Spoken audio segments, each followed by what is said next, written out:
Hungarian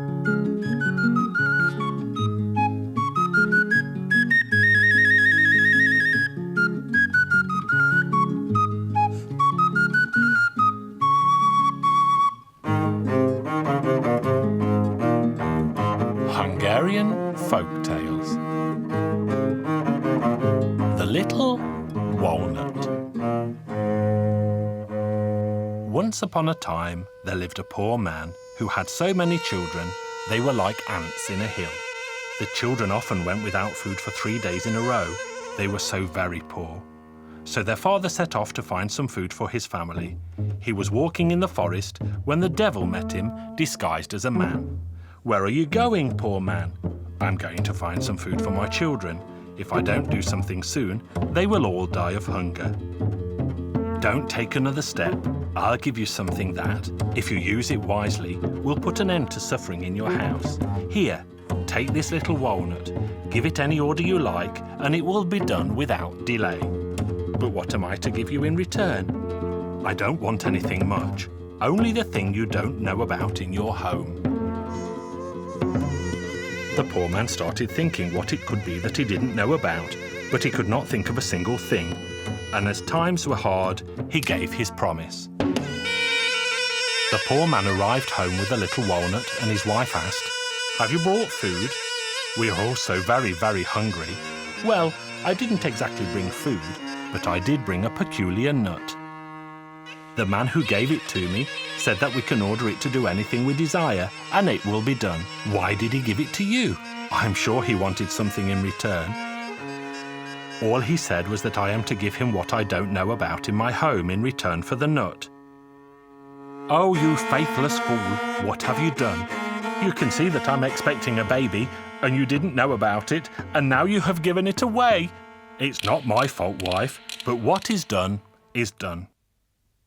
The poor man gave an order to the walnut. "Well, little nut, all of us need food, drink, and clothes. I order you to make them now." And everything the man asked for was provided, and they all sat down to eat finer food than they had ever tasted in their lives before.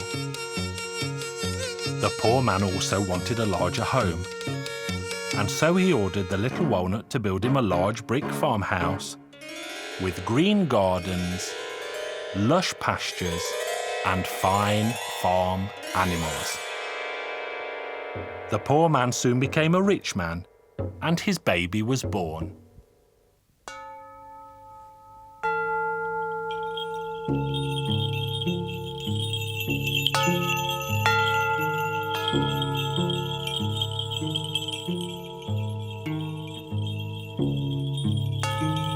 The family were all working hard one day when 2 old men arrived and asked for shelter for the night. He was glad to help and also gave them food. When they told him why they had come, "We know that the devil is about to come and take your youngest child. We came to help you save your innocent babe. Do as we say and put a loaf of bread on your table at night and let it stay there until the following day." So the man put a loaf on the table, and everyone in the house went to sleep for the night. They were all fast asleep at midnight when the devil appeared under the window and shouted up, "Hey, master of the house, do you hear me? Do you remember your promise to me? Give it to me now. I came for that." Nobody heard his words as they were all sleeping, but instead the bread spoke up. "Stay and sit easy outside. Just wait as I waited. Be patient and suffer as I patiently waited. I was sown in the soil in the autumn and sat there all winter, as you must wait now. When spring came, I started to grow, and I waited to grow tall, as you must wait now too.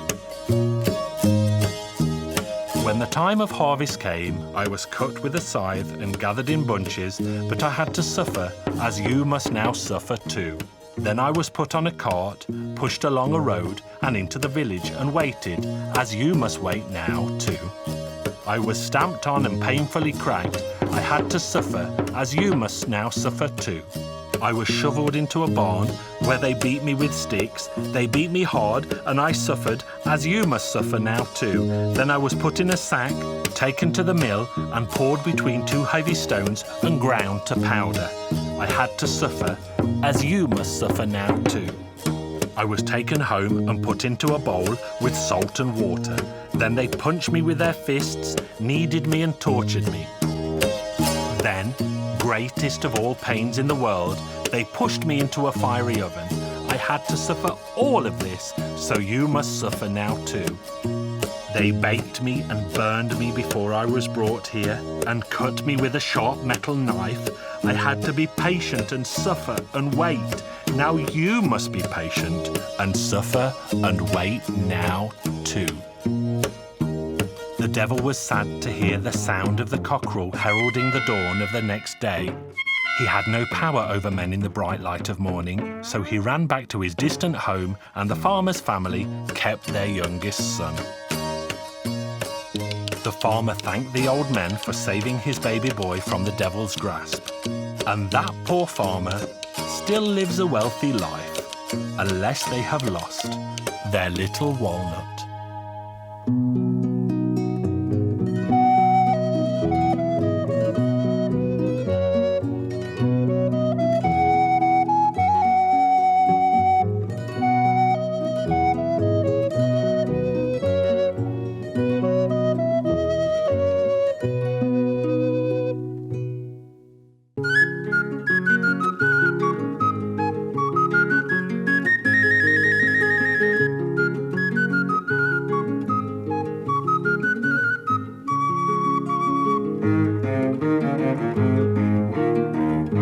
Hungarian Folk Tales. The Horse Egg.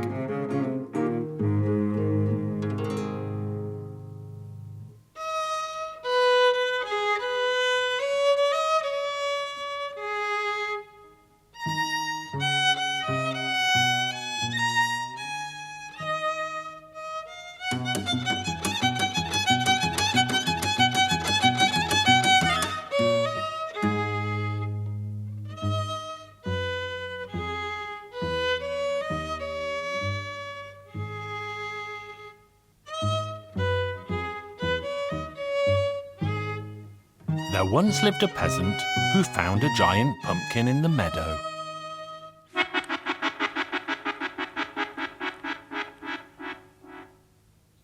What on earth could this be, he thought. So he bent down, lifted the giant pumpkin up, felt it and smelt it, but he still had no clue what it was. So he took the pumpkin to the village council.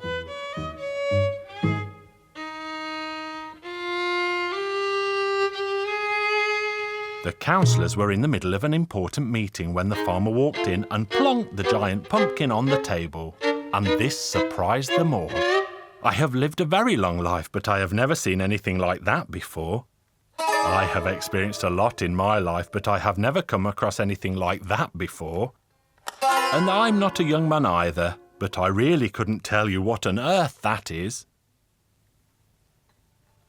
Then the village mayor added wisely, "Gentlemen, this peculiar object, judging by its shape, cannot be anything else but an egg."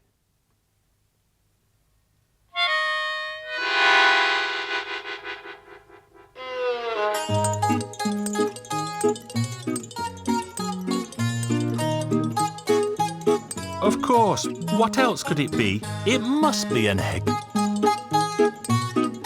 The peasant agreed and added that the egg-like object had been warm when he first found it. The local mayor had a very clever mind, and so he wanted to know exactly what kind of egg this might be.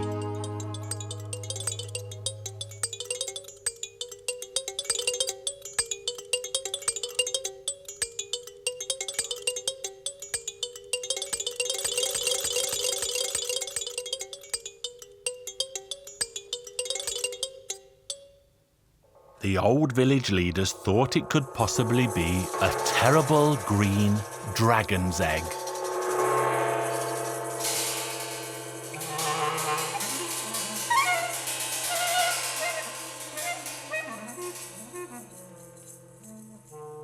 However, the mayor was inclined to agree with a farmer who said that he had recently seen a strange horse in the very same meadow.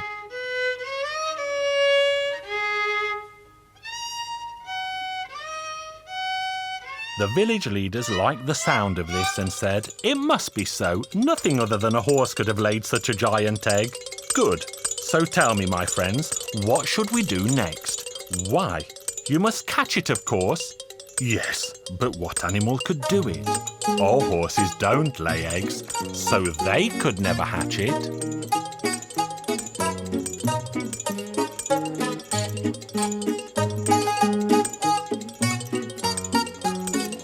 Everyone thought hard what to do. But then the mayor had an idea. "Gentlemen of the council, if the local horses are too stupid to hatch an egg, then we, the village council, should do it. We, gentlemen, must hatch the giant egg. That's what I say." This sounded like a wonderful idea, and everyone nodded in agreement. The village mayor decided to set an example, and so he was the first to sit on the giant egg, and then the gentlemen of the council followed one after the other.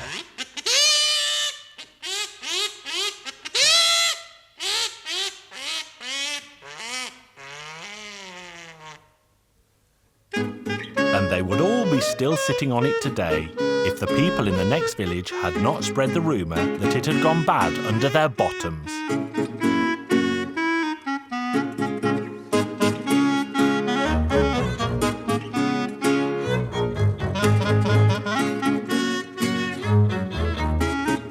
When they heard this, the local leaders protested and refused to sit on the egg for a day longer. This made the mayor very sad because he said he was sure he had felt the horse moving inside it. But the village leaders were convinced the egg was rotten and it smelled very bad. But each stuck to their own side of the story.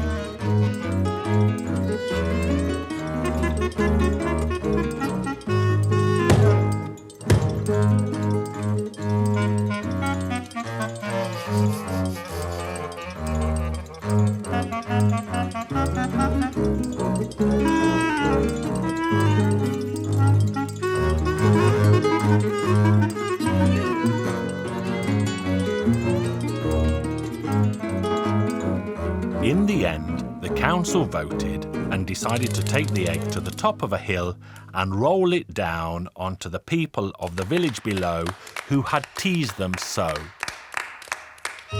The men, women and children of the village all walked up to the top of a nearby hill and prepared to punish their neighbours with the stinking egg. Everyone pinched their noses and the mayor began to roll the egg. And the giant egg rolled down the hill until it rolled into the bushes at the bottom. This is where it broke in two just as a rabbit ran out of the bushes.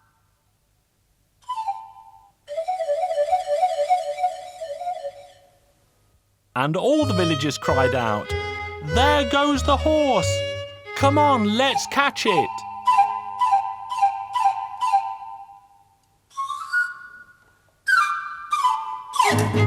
And they all gave chase to the rabbit.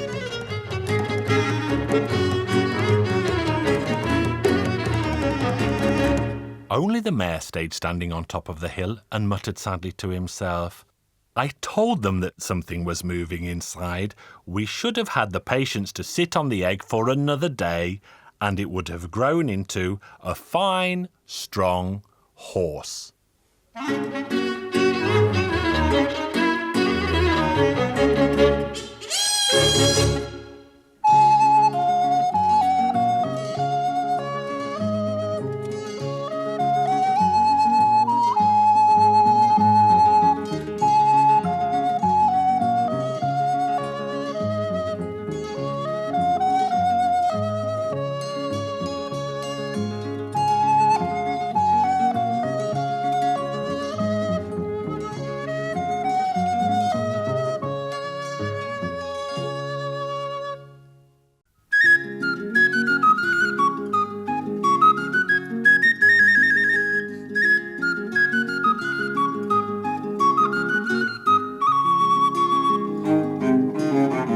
Hungarian Folk Tales. The astronomer, the thief, the huntsman, and the tailor. Once upon a time there lived a poor man. And the poor man had 4 sons. But the poor man was so poor that he had no money to keep his sons. One day the poor man said, "The time has come for you to leave home and seek your fortunes. You should all go and learn a trade." So the 4 sons set off into the wide world. The sons soon came to a crossroads that branched off into 4 different directions. So the sons agreed to part company and all meet back at the crossroads in a year and a day.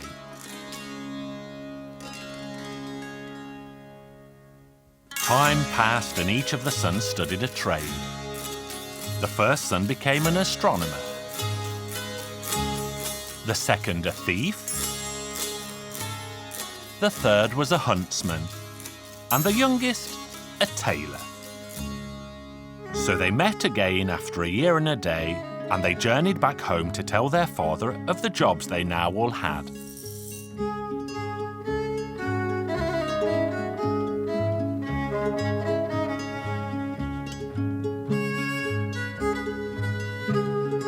"Well done, sons. I believe you all, but I still would like to see proof of the new trades you practice. You, my son, the astronomer, what do you see on top of that tree?" "I see a nest with 5 eggs, and a golden bird is sitting on them." "You, my son, the thief, if that is indeed your trade, go now to the nest and steal the eggs from under the golden bird without ruffling a feather on its head."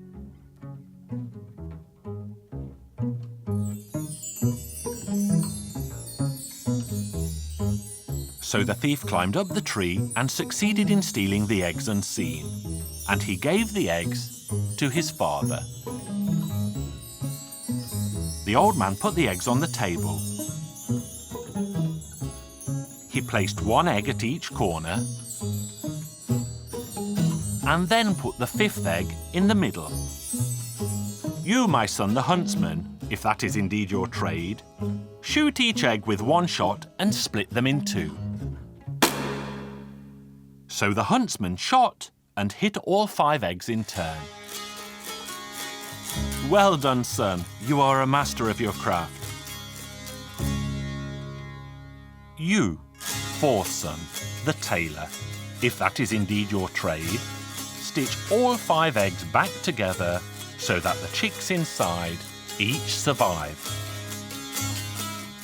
So the tailor stitched the eggs back together and did an excellent job of work. But they would not know if all was well until the eggs eventually hatched. "Now, thief, you must put the eggs back under the golden bird unnoticed." The thief succeeded, and only a few days later, all 5 eggs hatched out and the golden bird was delighted with the chicks. But each chick had a tiny red band around its neck where the tailor had stitched them back together.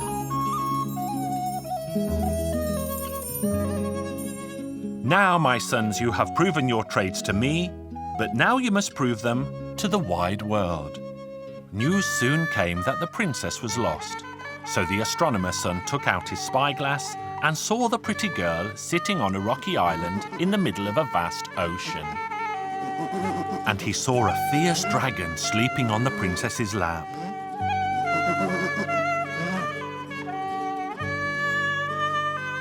So the astronomer's son went directly to the king and requested a boat to rescue his royal daughter.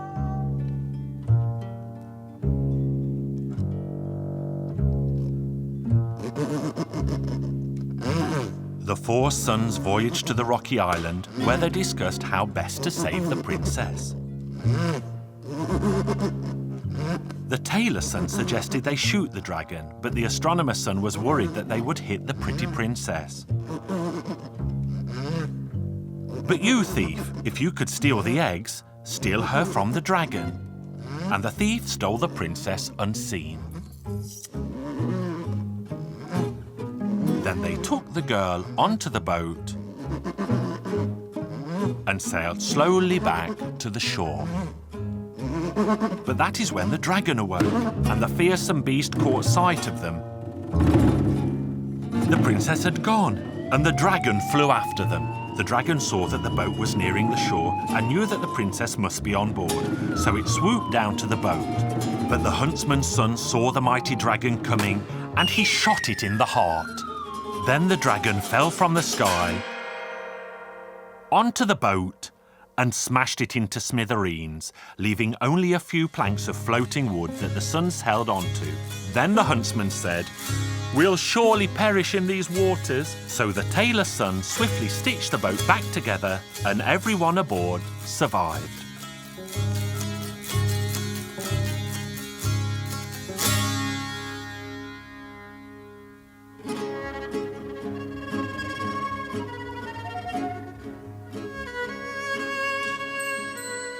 The old king was a very happy man when he saw his daughter again, and he asked the 4 young men, "Which one of you deserves my daughter's hand?"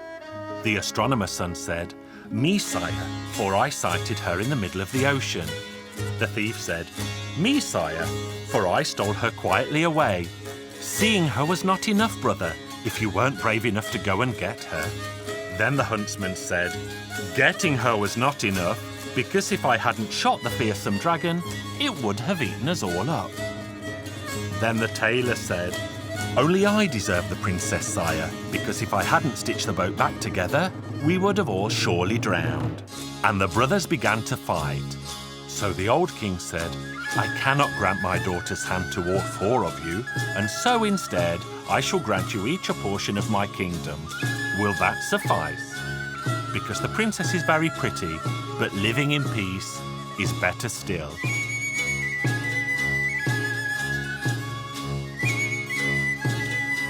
So all 4 sons received a quarter of the kingdom, and they all lived happily ever after.